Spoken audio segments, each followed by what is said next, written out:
The funhouse of nightmares. The neon lights of the carnival twinkled against the twilight sky as I approached the entrance, ticket in hand. It was just another summer job, or so I thought. A way to earn some extra cash before my senior year of college. Little did I know that stepping into that carnival would be like crossing a threshold into a waking nightmare. I was assigned to manage the funhouse, a sprawling structure that had once been some wealthy eccentric's mansion. By day, it was a maze of mirrors and silly obstacles. But as darkness fell, it transformed into a haunted house, filled with actors in grotesque costumes and spine-chilling special effects. At first, everything seemed normal, well, as normal as things can be in a carnival funhouse. I'd usher groups in, listen to their shrieks and laughter echoing through the twisting corridors, and watch them emerge breathless and exhilarated on the other side. But as the days wore on, I began to notice discrepancies. It started small. I'd count a dozen people entering, but only 11 would come out. At first, I chalked it up to miscounting. After all, keeping track amidst the chaos of screams and giggles was no easy task. But the numbers kept not adding up. 7 in, 6 out. 10 in, 9 out. A creeping unease began to take root in the pit of my stomach. Then came the day that changed everything. It was a bustling afternoon, the air thick with the scent of cotton candy and the distant melody of carousel music. That's when I saw her, a blonde girl who seemed somehow out of place in the childlike atmosphere. She couldn't have been more than a few years older than me, with piercing green eyes that locked onto mine as she approached.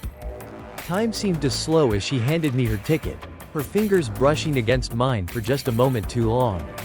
I directed her into the attraction, watching as she disappeared into the darkness. Little did I know that would be the last time I'd see her, at least, as she was. As the minutes ticked by, I found myself growing increasingly anxious. Groups who had entered after her began to emerge, but there was no sign of the blonde girl. My unease grew into full-blown worry. Where could she have gone? Unable to shake the feeling that something was terribly wrong, I made the decision to abandon my post and go looking for her. I locked the entrance behind me and stepped into the funhouse, the cheerful facade giving way to an oppressive darkness that seemed to press in from all sides. I navigated the twisting corridors, my footsteps echoing ominously in the eerie silence. That's when I noticed something I'd overlooked during my initial walkthrough, a faint seam in one of the walls. Curiosity overrode my better judgment, and I pressed against it, hearing a distinct click. A hidden door swung open, revealing a pitch-black hallway that shouldn't have existed. My heart racing, I followed it to another concealed exit that led back to the carnival grounds. The discovery explained the missing people, but raised far more questions than it answered. Who had built these secret passages? And more importantly, why? I should have reported my findings immediately. I should have gone straight to my boss or even the police. But something compelled me to keep exploring, to unravel this mystery on my own. It was a decision I would come to regret for the rest of my days. As I continued my investigation, I stumbled upon another hidden door, this one leading not to a corridor, but to a ladder descending into inky blackness. The smell wafting up from below was indescribable, a noxious mix of decay and something far worse, something that made my primal instincts scream danger. Logic dictated that I turn back, but the thought of that blonde girl potentially trapped down there overrode my sense of self-preservation. Taking a deep breath, I began to climb down into the abyss. What I found at the bottom defied all reason. Instead of a basement, I found myself standing at the entrance of a vast network of tunnels that stretched far beyond the boundaries of the funhouse above. The damp walls glistened in the beam of my flashlight, and the silence was so complete it felt like a physical weight pressing down on me. As I ventured deeper into the labyrinth, my light fell upon something that made my blood run cold, a glittery white purse lying abandoned in the middle of the tunnel. With trembling hands, I picked it up, instantly recognizing it as belonging to the missing blonde girl. Panic began to set in as the full gravity of the situation hit me. Was she down here, lost in this impossible maze? Was she hurt? Or was she? No, I couldn't let myself think about that possibility. Gathering what little courage I had left, I called out into the darkness. Hello? Is anyone there? The silence that followed was deafening. And then, just as I was about to call out again, I heard it, the rapid patter of footsteps echoing through the tunnels, growing louder by the second. Every instinct screamed at me to run, to scramble back up that ladder and never look back. But before I could move, a figure burst out of the darkness. It was her, the blonde girl, her face a mask of terror. "Help me," she gasped, clutching at her side as if in pain. Relief flooded through me, quickly replaced by confusion and growing dread. How had she ended up down here? And what was she running from? I urged her to follow me back to the ladder, but she insisted we go deeper into the tunnels.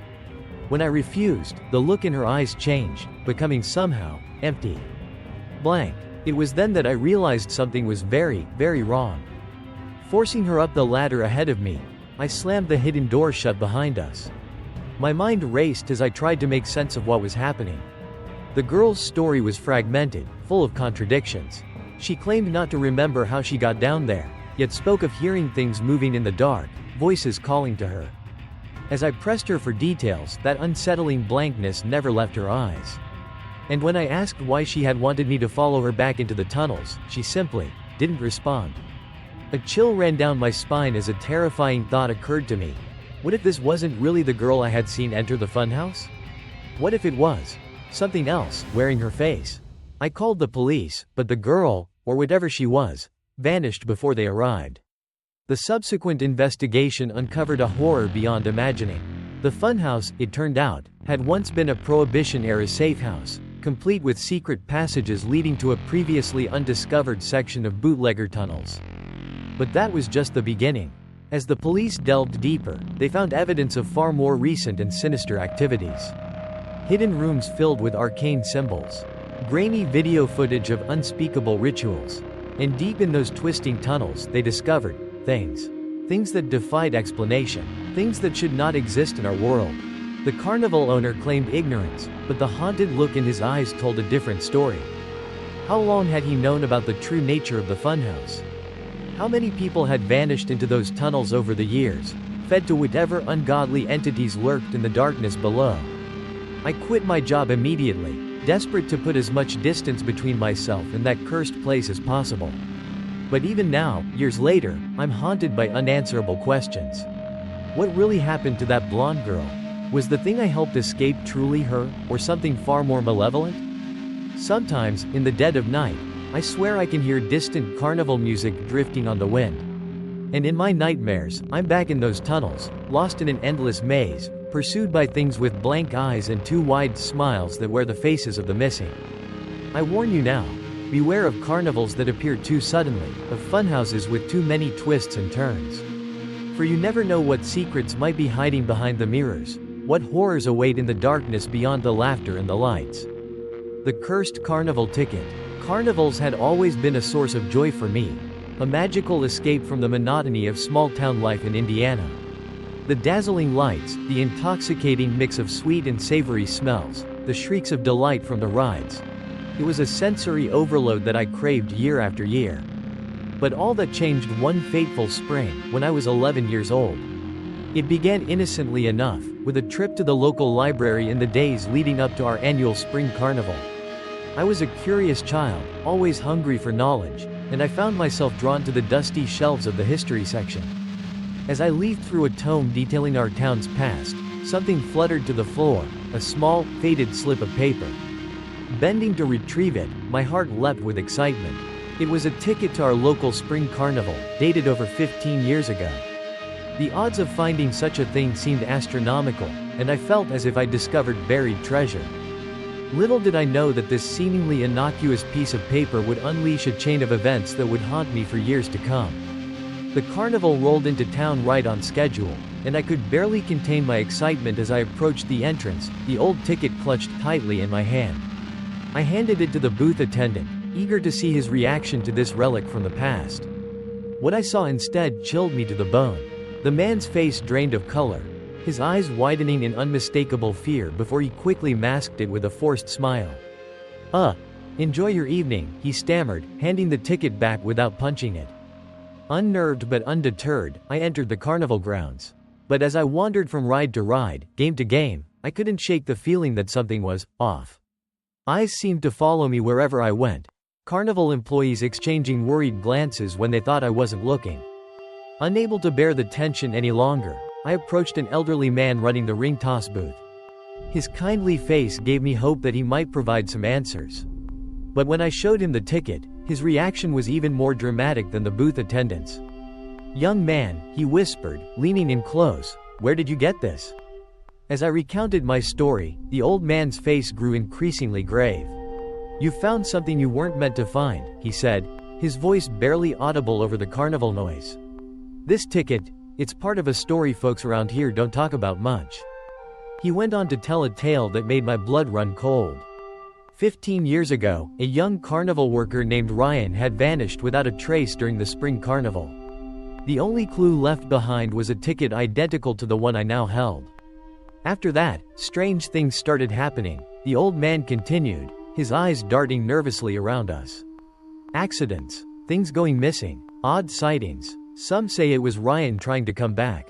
Others whisper about something worse, something that took him. A chill ran down my spine as he finished his story. "You need to get rid of that ticket," he urged, reaching out as if to take it from me. "Leave it here, before it's too late." But something in his desperate tone, the almost predatory gleam in his eye, made me hesitate. This was my discovery, my piece of carnival history. Why should I give it up based on some old ghost story? As I backed away, clutching the ticket tightly, the old man's demeanor changed. Gone was the kindly grandfather figure, replaced by something hungry. He lunged for me with a speed that belied his age, gnarled fingers grasping at the ticket. I turned and ran, losing myself in the crowd, the old man's warnings echoing in my ears. But I couldn't shake the feeling that by keeping the ticket, I had set something in motion, something dark and irreversible. In the days that followed, a shadow seemed to fall over my life. It started small, missed buses, scraped knees, lost belongings. But it quickly escalated. My best friend accused me of theft. My mother lost her job. My brother suffered a terrible accident. And through it all, I could feel the ticket's presence, a constant weight in my pocket, a whisper in the back of my mind. I began to see things out of the corner of my eye. Flashes of carnival lights in empty rooms. The flicker of a clown's painted smile in windows and mirrors. My parents dismissed my fears as an overactive imagination, but I knew the truth. The ticket was cursed, and it was destroying everything I loved. Finally, unable to bear it any longer, I made my way to the creek behind our house. The sky was heavy with storm clouds, mirroring the turmoil in my heart. Standing at the water's edge, I pulled out the ticket one last time. In that moment, I swear I could hear calliope music on the wind, see the reflection of whirling carnival rides in the creek's murky surface. And there, just beneath the water, a pale face seemed to stare up at me, a young man's features twisted in a silent scream. With trembling hands, I tore the ticket into tiny pieces, watching as the current carried them away. As the last fragment disappeared beneath the water, a weight I hadn't even realized I'd been carrying lifted from my shoulders. In the days that followed, our luck began to turn. My friend found his missing baseball card. My mom got a better job. The injuries and accidents that had plagued us ceased. But even now, years later, I can't forget the old man's words, the terror in his eyes. Sometimes, late at night, I still hear the faint strains of carnival music drifting through my window. And in my dreams, I see Ryan's face beneath the water, reaching out to me, warning me of the dark forces that lurk behind the bright lights and cheerful facades of traveling carnivals. So take heed, dear reader. Be wary of forgotten tickets and whispered legends. For in the world of carnivals and circuses, where reality blurs and magic dances on the edge of shadow, some rides are not meant to be taken, and some stories are better left untold. The Funhouse Stalker. I've always hated carnivals. The garish lights, the sickly sweet smell of cotton candy mingling with grease and sweat, the constant cacophony of shrieks and tinny music.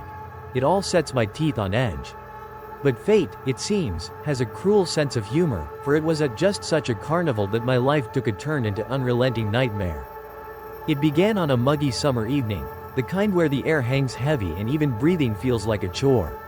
My younger sister had begged me to take her to the local carnival, and despite my misgivings, I couldn't bring myself to disappoint her. Little did I know that my act of kindness would set in motion a chain of events that would haunt me for years to come. As the night wore on, my sister's enthusiasm waned, and she asked to go home. I called our mother for a ride, but opted to stay behind, using an ongoing fight with our father as an excuse. In truth, I just wanted a moment of solitude, away from the suffocating atmosphere of both the carnival and my home. With my sister gone, I found myself wandering the now quieter carnival grounds. The crowd had thinned considerably, leaving behind an eerie emptiness that seemed to amplify every creak of the rides and flutter of discarded tickets in the breeze.